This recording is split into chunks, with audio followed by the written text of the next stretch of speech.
The ring didn't make a sound when it hit the table. It just spun, quietly, like it didn't want to interrupt the party behind me. I didn't wait for her to see it. I just stood there, shoulders burning, face numb, heart in freefall, and watched her laugh. Her head tilted back. Her hand grazed his wrist like she'd done it 1,000 times before.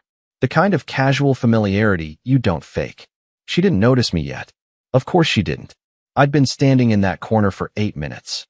8. I counted, because I'm the kind of man who counts things when he's hurt. I counted her laughs. 5.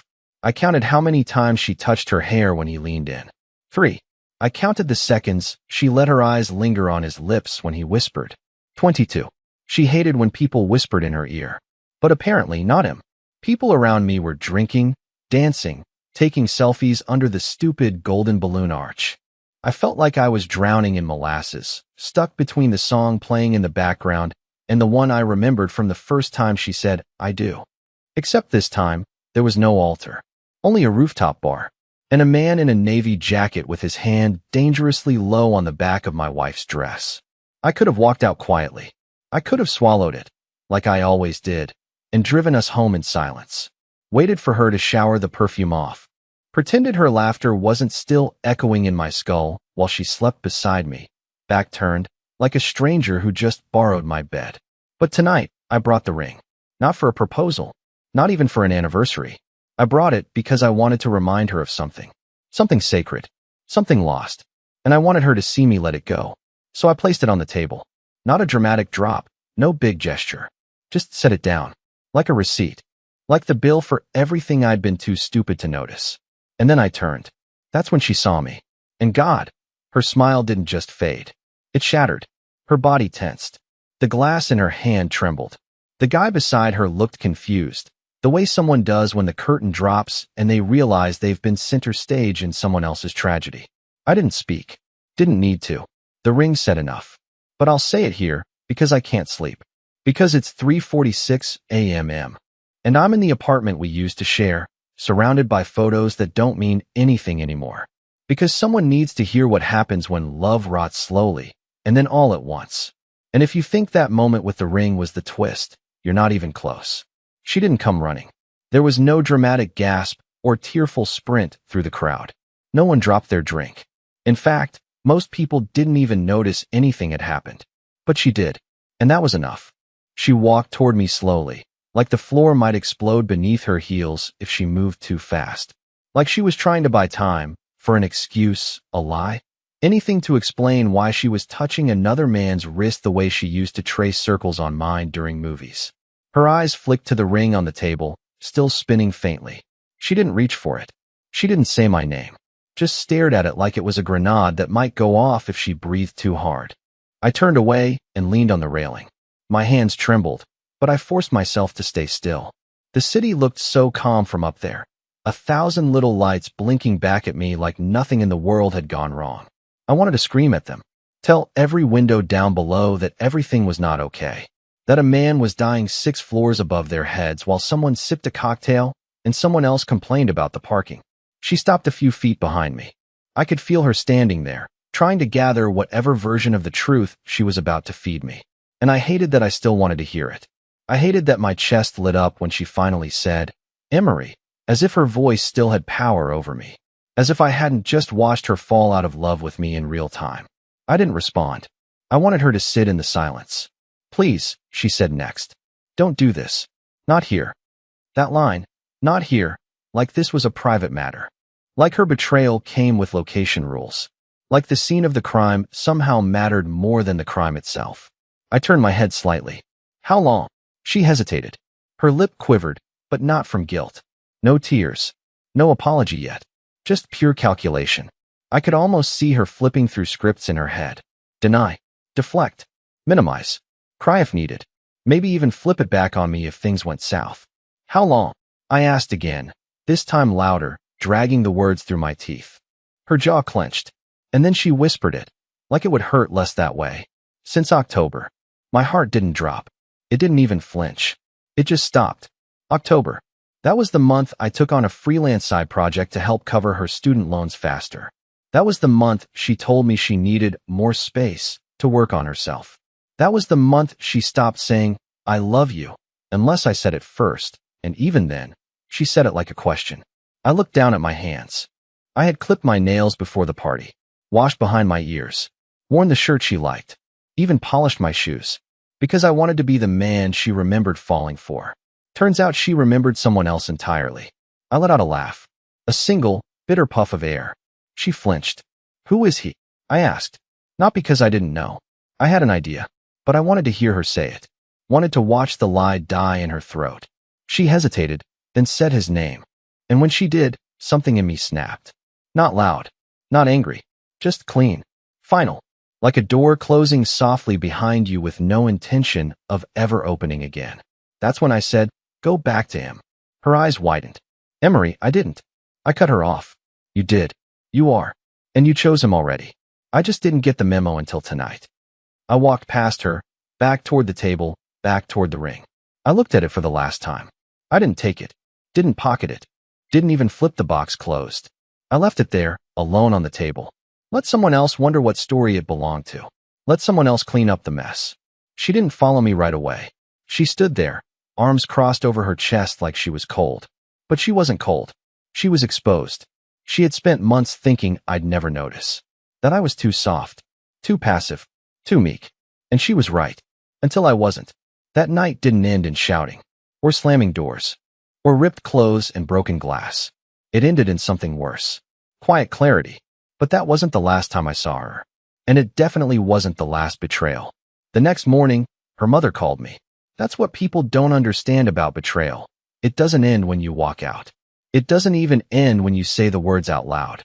It lingers. In unexpected voicemails. In awkward silences at family dinners.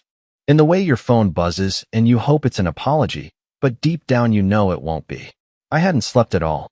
I just sat in my car all night in front of a closed pharmacy parking lot with the engine running, watching the fog on the windshield form and vanish in patterns. At one point, I turned the radio on, just to hear something other than my own heartbeat. Some local station was playing soft jazz. It felt so wrong. Like background music to a funeral no one else knew was happening. I hadn't told anyone. I didn't want pity. I didn't want advice. I didn't want to hear someone say, "You'll be okay," when I clearly wasn't. But her mom, Sheila, she must have heard something. Maybe Melina called her. Maybe someone saw me leave. I don't know. But her name lit up on my screen at 9:12 a.m. I stared at it, thumb hovering over decline, but I answered. I don't know why. Maybe I wanted someone to tell me I imagined it. Maybe I wanted to feel like I still belonged to some version of that family, even if it was already unraveling. Her voice was careful, like she was stepping over glass. "Emery? Hey, I heard something happen last night." I didn't know how to answer. Part of me wanted to lie. Say it was nothing. Say I was just tired. But the truth had already exploded. What was left to hide? "I caught her," I said flatly. "With someone else." There was a pause. That kind of pause that says more than a scream. Then a soft, breathless, "Oh my God." And for a second, I thought she might cry. But instead, she whispered something that knocked the air out of me completely. "This isn't the first time, Emery." I blinked, sat up straighter. "What? I shouldn't be saying this," she rushed on. "But you've always treated her better than she deserved. I love my daughter, but she does this thing where she breaks what's good before it can leave her." I didn't know what to say. I wanted to hang up. I wanted to throw the phone into the glove box and pretend I hadn't heard that. But I couldn't, because the worst part wasn't that her mother confirmed my fears. It was that a part of me already knew. I just didn't want to face it. She told me, Sheila continued, that she was unhappy, that she felt suffocated. But I didn't think she'd actually. She did, I interrupted. She laughed with him, touched him like I didn't exist. She didn't even flinch until she saw the ring on the table. Another silence. Then, "The ring you bought for your anniversary?" I froze. "How do you know about that?" "She showed me the picture of it in your sock drawer 2 weeks ago. Said it was sweet, but also too little, too late." I felt sick, physically nauseous. So she knew. She knew I had planned something romantic. Knew I had been trying. And still, she went to that rooftop and chose him. Not just in a moment of weakness, but with full knowledge that I was going to remind her I loved her. That wasn't just betrayal. That was cruelty dressed as indifference. I told Sheila I needed to go. She said she understood. But right before I hung up, she said something I can't stop replaying even now. She'll come back, Emery. They always do, once they burn the new toy. But please, don't let her. Don't let her twist your kindness into another leash. I didn't reply. I just hung up. Because deep down, I knew that if Melina ever stood in front of me again, crying, apologizing, begging for another chance, there was a part of me that would still want to believe her. And that scared me more than anything. I was halfway through deleting her contact when my phone buzzed. Unknown number. No photo. No name. Just a simple text that said, "Did she tell you everything? Or just what she needed to?" I stared at it for a long time. I didn't answer. I didn't even blink. My body went cold. The kind of cold you feel when your reality shifts mid-step and you realize you've been walking on thin air. I knew who it was before I opened the message thread. I didn't want to admit it, but some quiet part of me did. The same part that didn't believe her when she said it was just flirting and that nothing had happened. I typed back 2 words. Who is this? The 3 dots popped up instantly, like he was just waiting for permission to respond. And then came the reply that turned betrayal into something worse. Grayson, the guy from the party. I stared at his name like it was written in blood. Grayson. That was the name, she said with a shake of her head, as if it meant nothing. It's not serious, she'd muttered when I cornered her after the rooftop. It's just a distraction. He doesn't mean anything. But apparently, the distraction had my number. Apparently, he had something more to say. Before I could reply, another message came in. Longer this time. Listen, man. I didn't know she was married at first. She never mentioned you. Said she was living with a roommate and going through a weird phase. I didn't ask questions. I liked the version of her I saw. She was wild, unpredictable, addictive. But when I saw you at the party, I figured it out. And I need you to know, I ended it. That night, after you left. I should have felt something like relief. Or closure. But instead, I felt rage. Not at him. At her. Because this wasn't just betrayal. This was theater. A whole double life choreographed in whispers and timing. She told me Grayson was just a colleague. Just someone who flirted and didn't mean anything. But now he was texting me like we were 2 sides of the same broken mirror. I asked him one more question. How long were you 2 together? His answer came fast. 7 months. Off and on. Mostly hotel rooms. But she came to my apartment a few times. Told me she hated how small and safe her life felt with you. That line hit harder than any blow could. Small and safe. That's what I was to her. A comfort blanket she had outgrown. A placeholder. A safety net while she went cliff diving behind my back. I didn't respond. I couldn't. I sat in the driver's seat of my car until my legs went numb, staring at the blue light of that text like it was some kind of curse carved into glass. Part of me wanted to drive to her work, or to his apartment, or to a bar, or into a wall. Instead, I drove home. And by home, I mean the apartment that still had her shoes by the door, her toothbrush in the holder, her hair still caught in the corners of the sink. I walked in like a stranger, like a thief stealing my own peace. I sat on the floor in the kitchen and stared at the fridge magnets we'd collected from every vacation. Boston, Charleston, Denver, even that awful Airbnb in Sedona where we got food poisoning and still laughed through the night on the bathroom floor. I wanted to rip them off. But I couldn't touch them. It felt like desecrating a tomb. The worst part? I didn't even blame Grayson. He was right. He only saw the version of her she wanted him to see. And maybe that version was addictive. Maybe that version was fun. But I saw the real her. And I loved her anyway. And she still chose him. The knock on my door came at 6:42 p.m., exactly 23 hours after I left the rooftop. I wasn't expecting anyone. I'd barely moved from the couch. The curtains were drawn, lights off. My phone buried in the couch cushions under 2 throw blankets and a half-eaten pack of crackers. The TV was on mute, flickering a nature documentary I wasn't watching. I didn't want company. I didn't even want air. But the knock came again, sharper this time, 3 quick raps. Then a pause. Then one final, deliberate knock. I stood up slowly, my bones aching like I'd aged 10 years in one day. I opened the door, and there she was, Mrs. Caulfield from 4B. Early 60s. A retired forensic accountant who spent most of her day crocheting sweaters for cats she didn't own and watering plants on her balcony. Her gray bob was perfectly in place, like it always was, and she clutched a small plate of banana bread with the uneasiness of someone who had just wandered into the middle of a crime scene. "Emery," she said, eyes soft. "Do you have a moment?" I didn't answer. just opened the door wider and stepped aside. She entered slowly, her eyes scanning the apartment. Her gaze lingered on the wall where our engagement photo used to hang, the frame I'd taken down and stuffed in the hall closet last night without thinking. She didn't ask questions. She placed the banana bread on the counter and sat down at the kitchen table like she'd done this before. And then she looked at me in a way that made my stomach tighten. "I saw her," she said.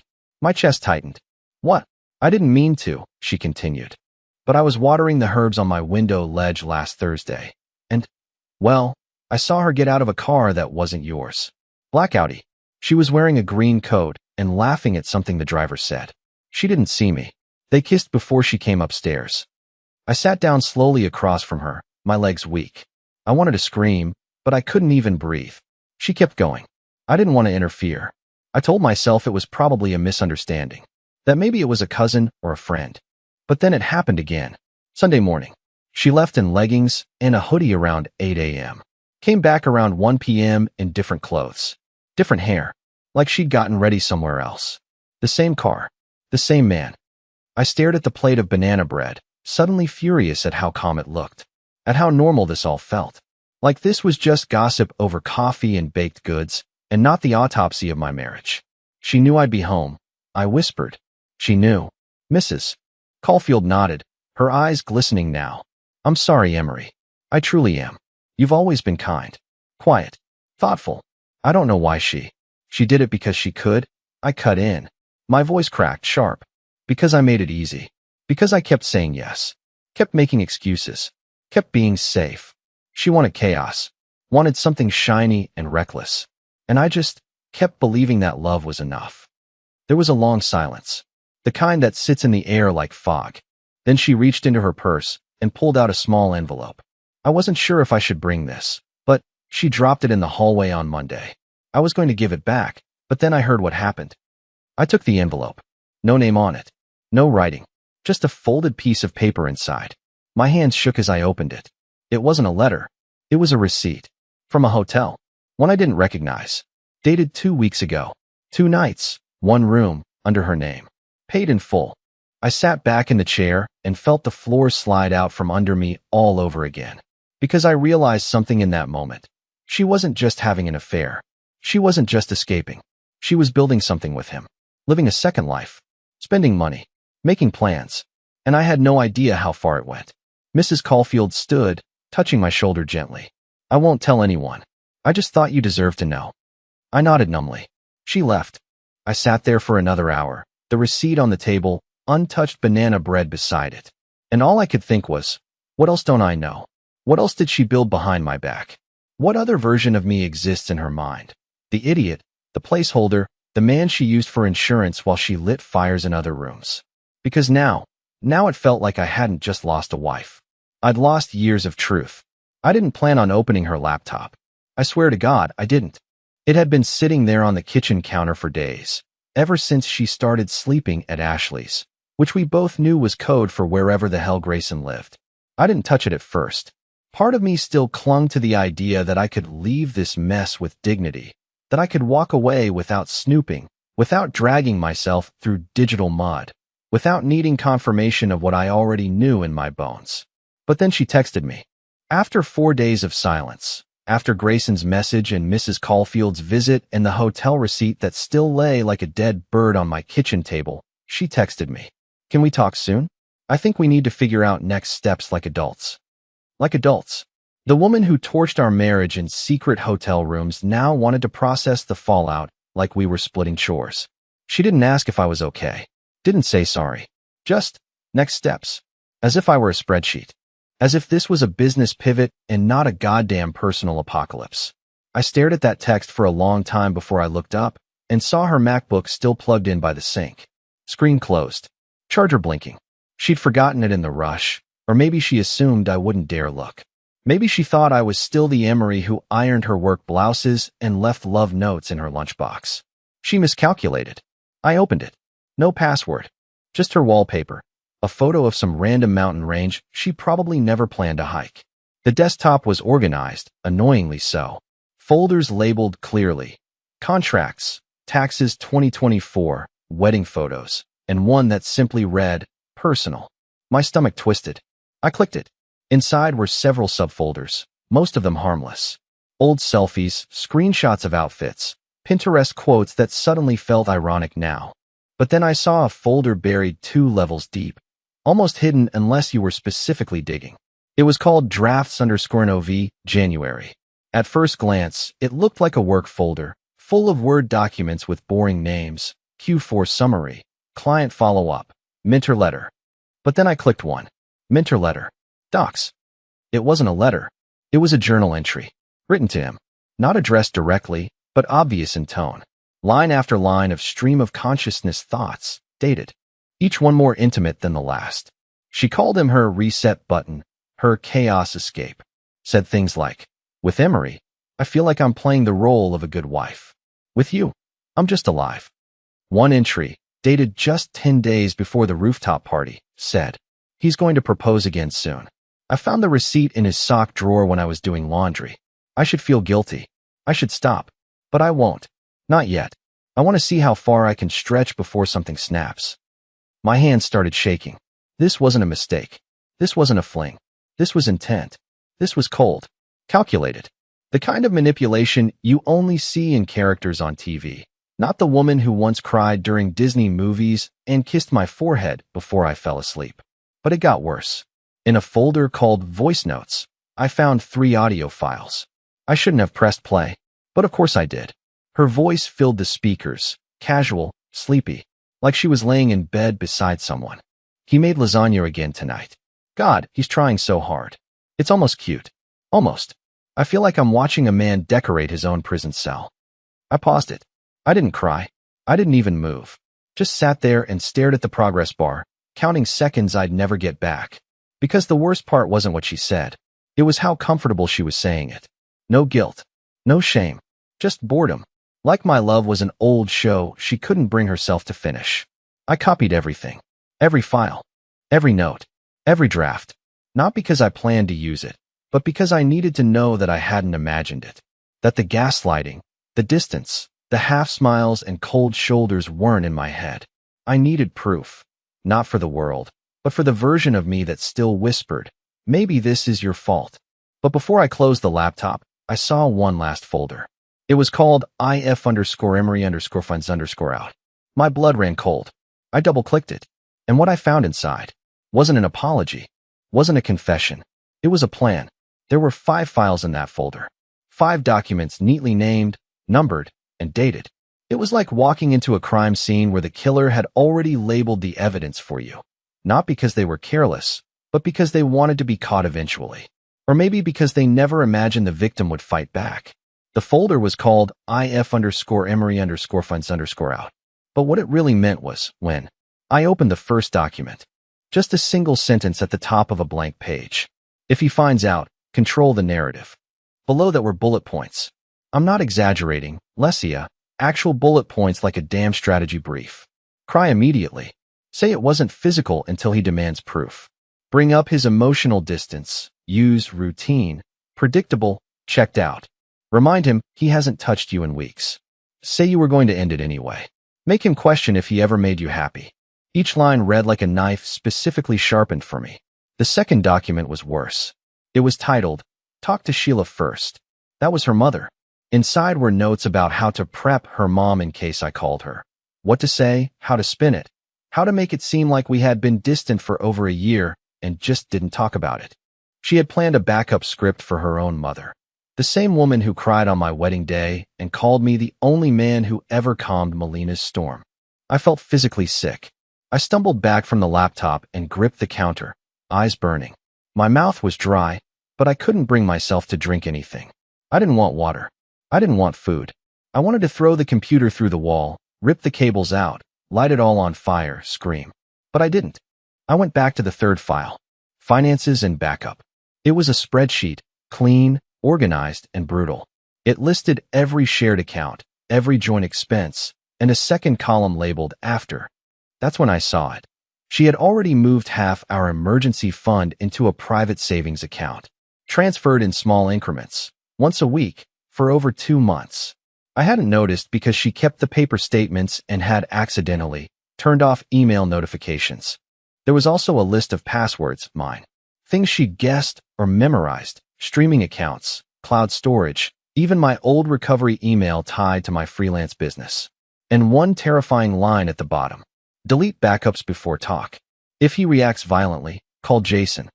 Jason? I didn't know a Jason. I checked the fourth document. It was a contact list. Half of them were friends I hadn't heard her mention in years. Others were clearly burner names. One labeled J had a note next to it. Lawyer, on standby, met via Grayson's friend. Private, clean, doesn't ask questions. My entire body went cold. This wasn't reactionary. It wasn't a panic move. She had been planning for me to find out. Not just preparing to lie, but preparing to survive it. Preparing to win. This wasn't about love anymore. It was war. The fifth and final file was just one sentence. No formatting. No title. If this fails, tell him you're pregnant. I stood up so fast the chair fell over behind me. She wasn't pregnant. I knew that. She had an IUD. She told me just last month during one of our awkward silent breakfasts that she didn't want to bring a kid into something this messy. But that line, that one line, made it clear how far she was willing to go. She was playing chess with my entire life, and I hadn't even realized we were on a board. I backed away from the laptop and just stood there for 10 straight minutes, staring at nothing. And then I did something I didn't expect. I smiled. Not because I was okay. Not because it didn't hurt. But because for the first time in weeks, I saw her clearly. No illusions. No romantic filters. No, maybe I could have fixed it guilt. She didn't break me by accident. She planned to. But the part she miscalculated, the part she didn't script, was what I would do next. I didn't tell her what I found. Not the folder. Not the notes. Not the plan. Not the line about pretending to be pregnant. I didn't give her the satisfaction of knowing she had shocked me. I didn't scream, didn't confront, didn't show up at her new place with a list of receipts and a broken heart in my hands. She expected fire. She expected chaos. She expected me to unravel. I gave her silence. 3 days after opening the files, I texted her exactly 2 sentences. Everything you need will be with the lawyer Monday morning. Please don't contact me again unless it's legal. She replied in less than a minute. First with 3 question marks. Then a longer message. Wait, can we talk? Please don't make any decisions yet. You're acting like this is over, and I don't even know what you think you know. I didn't reply. Because the version of me she manipulated, the soft-spoken man who flinched when she rolled her eyes, who begged for crumbs of attention, who thought love meant staying no matter what, that man was gone. He died somewhere between the 3rd voice note and the spreadsheet labeled after. I didn't get revenge. I didn't post anything. I didn't forward the folder to her boss like I wanted to, even though one of the entries made it clear she'd blurred more than a few professional lines. Instead, I rebuilt. I took a few weeks off work, deleted every photo of us from my phone. I boxed her things, all of them, and left them with the lawyer, along with a key. I changed my passwords, transferred what was left of our joint savings into a separate account, and called the landlord to remove her from the lease. Then I did something that scared the hell out of me. I started writing again. Not emails. Not angry letters I'd never sent. Writing. Real writing. Something I used to love before life became a series of apologies for not being interesting enough. I started small. A few short stories, bits of dialogue, unfinished pages. But it felt like breathing again after months of being underwater. I joined a men's group. I went on long walks without a destination. I let my phone die on purpose and didn't panic when no one texted. I started sleeping with the windows open, and this time, I turned the fan on because I wanted to, not because someone else demanded comfort at my expense. Weeks turned into months. And then one day, I woke up and realized I hadn't thought about her once the day before. That's the part they don't tell you about healing, that it's not loud. It's not triumphant music swelling as you walk away. It's just quiet, peaceful, like finally turning off a faucet that's been dripping for years. I heard through a mutual friend that she moved to Chicago, that things didn't work out with Grayson, that she tried dating someone new and it got messy. But that's all I know. That's all I want to know. Because here's the truth, she didn't break me. She freed me. And as painful as it was to learn who she really was, I'm grateful now. Because without her betrayal, I would have stayed asleep in a life where I was slowly disappearing. Now I show up for myself.